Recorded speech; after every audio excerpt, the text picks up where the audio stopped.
Oui, c'est du vrai journalisme, du journalisme d'enquête, qui a été critiqué souvent par des gens qui sont des animateurs de radio ou des animateurs de télé, et qui se sont permis en fait de l'injure et de la diffamation.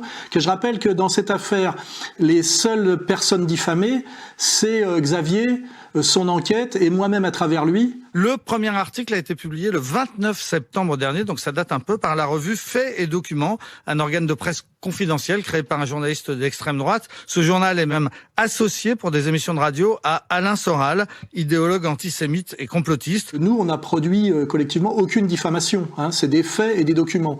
Et donc il faut bien séparer la performance de Natacha Ray, dont on se demande même si on focalise pas sur elle pour ridiculiser le travail. Ils sont face à leurs mensonges, ils sont face à leurs manipulations, ils sont face à un secret d'État que je suis la seule à dénoncer.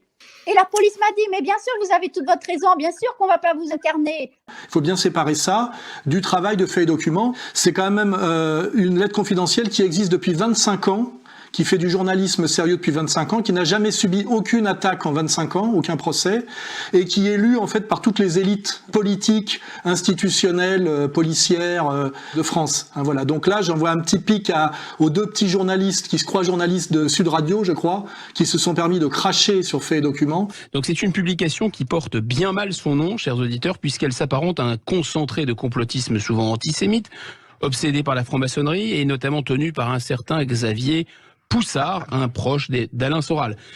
Bon, pour le dire simplement, Faits et Documents devrait plutôt s'appeler Torchons et salissures ou Mensonges et crachats. Et encore, ce serait assez sympa.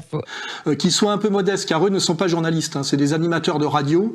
Le vrai travail de journalisme d'enquête à l'ancienne, avec sources croisées et recroisées, c'est ce que fait actuellement Xavier, et c'est pour ça qu'on est très très fiers et très honorés de relayer sur ER. Hein. Voilà, on n'est pas du tout dans le délire.